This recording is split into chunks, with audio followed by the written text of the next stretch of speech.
बिस्मिल्लाहिर्रहमानिर्रहीम। Ladies and gentleman, अस्सलाम वालेकुम। उम्मीद है आप सब ठीक होंगे। चलिए अपने आज के टॉपिक को डिस्कस करना स्टार्ट करते हैं। आज हमने डिस्कस करना है जनाब ब्रीफ साइकोटिक डिसऑर्डर, स्किज़ोफ्रेनिफॉर्म और स्किज़ोफ्रेनिया। तीनों साइकोसिस से रेलिवेंट हैं, साइकोटिक डिसऑर्डर्स हैं। थोड़ा थोड़ा इनमें फ़र्क मौजूद है, मैं आपको आज वो बता देता हूँ कि फ़र्क क्या है। बेसिकली आपको स्किज़ोफ्रेनिया की जो सिम्टम्स हैं वो तो आप सबको क्लियर हो चुकी होंगी। मेरा जो पिछला लेक्चर था वो इसी पे था, फ्रीनिया पे, कि उसकी कौन कौन सी सिम्टम्स होती हैं। उसमें मैंने बड़ी डिटेल में पॉजिटिव सिम्टम्स और नेगेटिव सिम्टम्स जो थी वो दोनों मैंने डिस्कस की थी। उसमें मैंने कॉजेज़ को भी डिस्कस किया था, ट्रीटमेंट को भी डिस्कस किया था कि स्किज़ोफ्रेनिया की ट्रीटमेंट बेसिकली क्या है। तो अब हम बात करते हैं कि साइकोटिक डिसऑर्डर्स जो हैं वो किस किस फॉर्म में हो सकते हैं, किस किस शेप में आ सकते हैं।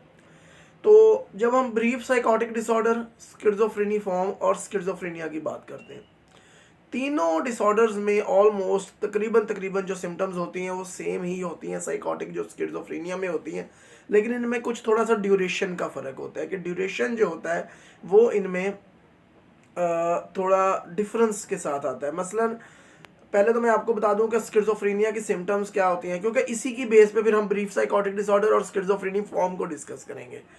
तो स्किज़ोफ्रेनिया की सिम्टम्स जो होती हैं उसमें सबसे पहले पॉजिटिव सिम्टम्स, फिर नेगेटिव सिम्टम्स आ जाती हैं। पॉजिटिव सिम्टम्स में कौन कौन सी सिम्टम्स होती हैं? Hallucination, delusion, disorganised speech, disorganised behaviour, catatonic behaviour, ये जो है बेसिकली ये पॉजिटिव सिम्टम्स हैं। और जब हम बात करते हैं नेगेटिव सिम्टम्स की, तो नेगेटिव सिम्टम्स जो कि स्किज़ोफ्रेनिया में होती हैं वो होती हैं फ्लैट इफेक्ट, यानी मूड में जो है वो फ्लैट हो जाना। तो उसके बाद avolition, lack of motivation, anhedonia, lack of happiness and interest, और साथ उसके आ जाता है ये सोशियलिटी, यानी कि सोसाइटी से जो है वो डिटैचमेंट हो जाती है। और अलोगिया हो सकता है, पॉज इन स्पीच या एब्सेंस ऑफ स्पीच या delay in the speech pattern. तो ये जो सारी चीज़ें हैं, ये जो सारा क्राइटेरिया है बेसिकली ये स्किज़ोफ्रेनिया का, ये जो मैंने सिम्टोमेटोलॉजी अभी सारी डिस्कस की है, it's formulate the criteria of the schizophrenia. तो अब यहाँ पर जो है ऑलमोस्ट तकरीबन ब्रीफ साइकोटिक डिसऑर्डर में भी यही क्राइटेरिया पाया जाता है, और उसके बाद स्किज़ोफ्रेनिफॉर्म में भी यही क्राइटेरिया पाया जाता है।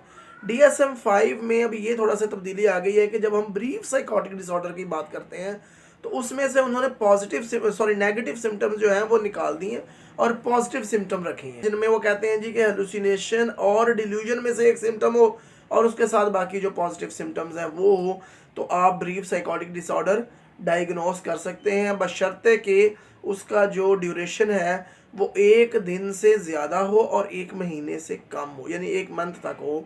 अगर वो मंथ से ऊपर चला जाता है, सिम्टम्स वही हैं, मंथ से ऊपर चला जाता है, तो जो डायग्नोसिस है वो कन्वर्ट हो जाएगा स्किज़ोफ्रेनिफॉर्म में। ठीक है जी, यानी कि मैं आपको ये बताना चाह रहा हूँ कि ब्रीफ साइकोटिक डिसऑर्डर, स्किज़ोफ्रेनिफॉर्म और स्किज़ोफ्रेनिया में सिम्टोमेटोलॉजी ऑलमोस्ट सेम है, एक ही तरह की है, एक ही तरह का उनका क्राइटेरिया है, तकरीबन मिलता जुलता है। सिर्फ क्या किन चीज़ों का डिफरेंस है? ड्यूरेशन का, फंक्शनिंग का, इन चीज़ों का डिफरेंस है। जो ब्रीफ साइकोटिक डिसऑर्डर होता है उसमें हेलुसिनेशन हो सकते हैं, डिल्यूजन हो सकते हैं, डिसऑर्गेनाइज स्पीच होती है, कैटाटोनिक बिहेवियर हो सकता है, डिसऑर्गेनाइज बिहेवियर हो सकता है, ठीक है। लेकिन उसका जो टाइम ड्यूरेशन है वो 1 दिन से ज़्यादा और 1 मंथ तक होना चाहिए। तो अगर 1 दिन से कम भी होगा तब भी हम उसको ब्रीफ साइकोटिक डिसऑर्डर डायग्नोस नहीं करेंगे, और अगर 1 महीने से ज़्यादा हो जाएगा तब भी हम उसको ब्रीफ साइकोटिक डिसऑर्डर डायग्नोस नहीं करेंगे। 1 दिन से लेके 1 महीने तक अगर सिम्टम्स होंगे तो हम उसको ब्रीफ साइकोटिक डिसऑर्डर डायग्नोस करेंगे, और इसमें पॉजिटिव सिम्टम्स ऑफ स्किज़ोफ्रेनिया है जो वो इंक्लूड होगी, नेगेटिव सिम्टम इसमें इंक्लूड नहीं होगी। अब हम बात करते हैं स्किज़ोफ्रेनिफॉर्म की। अब क्राइटेरिया वही है, माइंड में आपने रखना है कि स्किज़ोफ्रेनिया का क्राइटेरिया है positive symptoms, delusion, hallucination, disorganize speech, disorganize behaviour, catatonic behaviour, और negative symptoms alogia, flat affect, avolition and anhedonia वगैरह। तो ये जो सारा क्राइटेरिया आपके माइंड में है। अब अगर ड्यूरेशन 1 महीने से लेकर 6 महीने के अंदर अंदर रहेगा, यानी 1 महीने से लेके 6 माह तक चलेगा, तो हम उसको स्किज़ोफ्रेनिफॉर्म डायग्नोस करेंगे, स्किज़ोफ्रेनिया डायग्नोस नहीं करेंगे।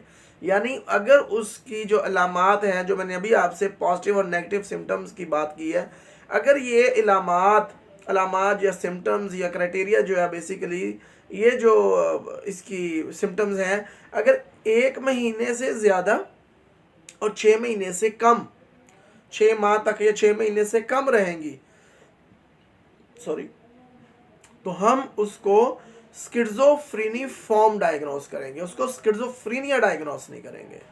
ठीक है जी।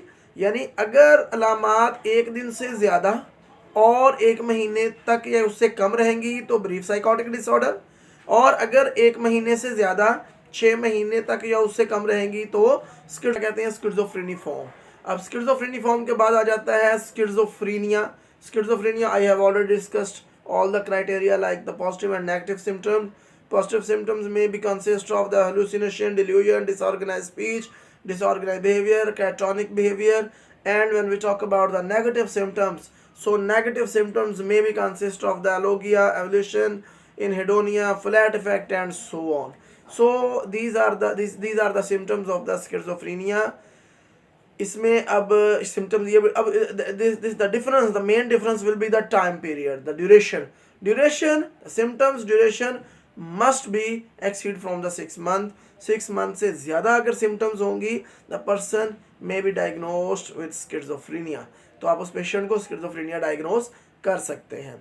स्किज़ोफ्रेनिया के बारे में मैंने आपको बता दिया। उसके बाद जब स्किज़ोफ्रेनिक डायग्नोस होगा या पहले से ही उसकी जो एंटीसाइकोटिक्स चल रही होंगी, तो उसमें फिर ये है कि ट्रीटमेंट जो है वो लॉन्ग टर्म चलेगा। लॉन्ग ट्रीटमेंट तो उसी वक्त भी लॉन्ग टर्म चलता है। मैंने आपको ऑलरेडी भी बताया हुआ है कि जब